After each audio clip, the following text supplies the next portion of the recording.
Once synonymous with peace, free trade, and borderless opportunity, the European Union has fundamentally transformed. But as we stand in March 2026, its nature has irreversibly shifted into a highly centralized, heavily regulated technocracy.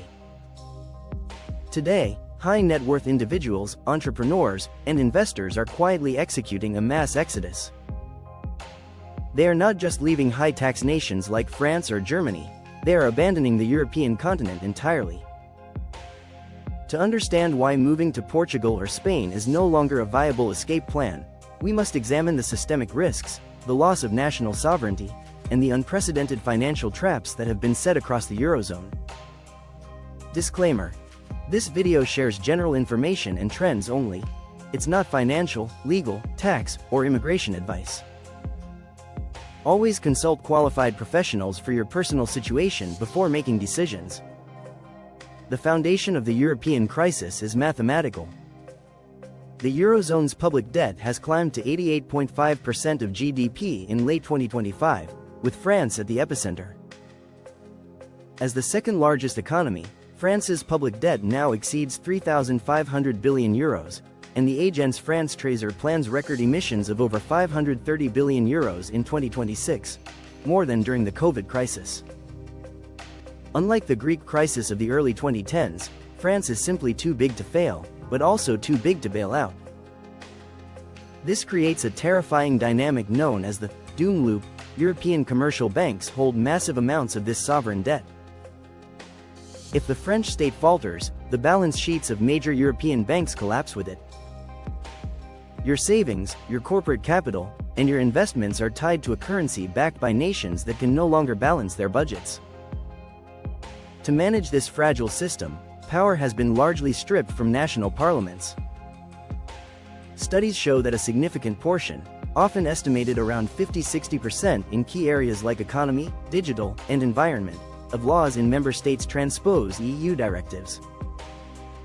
Today, voting in a national election in France, Italy, or Germany has limited impact on your economic reality.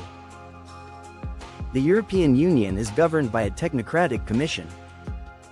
Ursula von der Leyen, President of the European Commission until mid-2029, holds immense executive power, yet she is not elected by direct universal suffrage. Citizens have no direct mechanism to vote her out.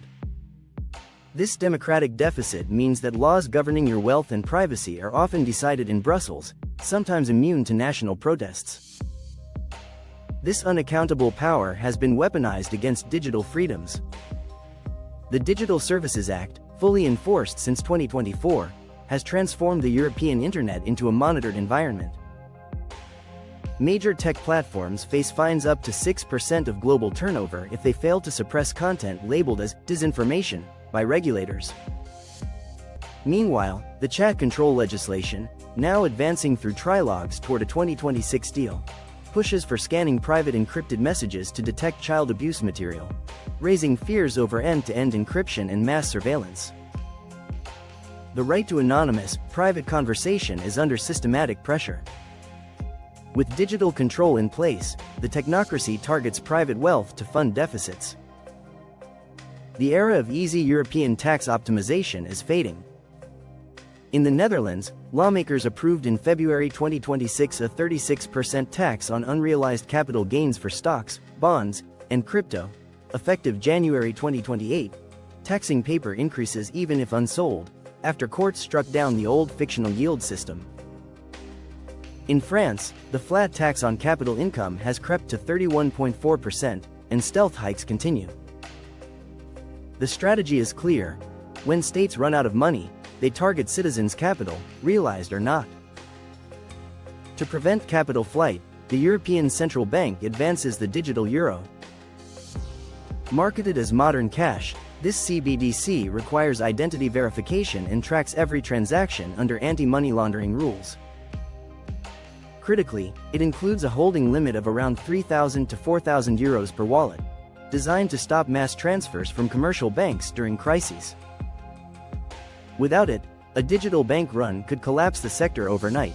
Citizens could shift savings to the ECB's safe haven with one tap, leaving banks insolvent. This limit traps most wealth in risky private banks. High net worth individuals trying to flee face the final barrier: enhanced exit taxes and citizenship-based rules.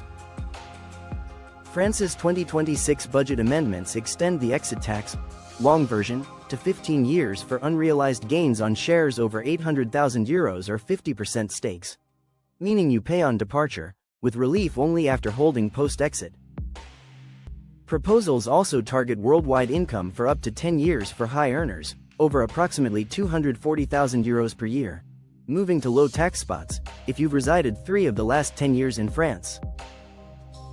The EU is shifting from free trade zone to fiscal enclosure via directives like DAC8 and Common Reporting Standard, Auto-Sharing Bank, Crypto, and Corporate Data Block-wide. This is why old advice like Portugal, Italy, or Greece fails in 2026. Intra-EU moves offer no shield, your finances report back home. Even Balkan candidates align with Brussels' acquis for taxes and surveillance. Want to stay informed on these trends and see what others are exploring? Please subscribe, like, and hit the notification bell. To truly safeguard sovereignty, wealth, and privacy, look beyond Europe. Regions with territorial taxes, taxing only local income, offer freedom, safety, and infrastructure. Relaxed residencies and fast naturalization paths exist too, without Europe's regulatory obsession.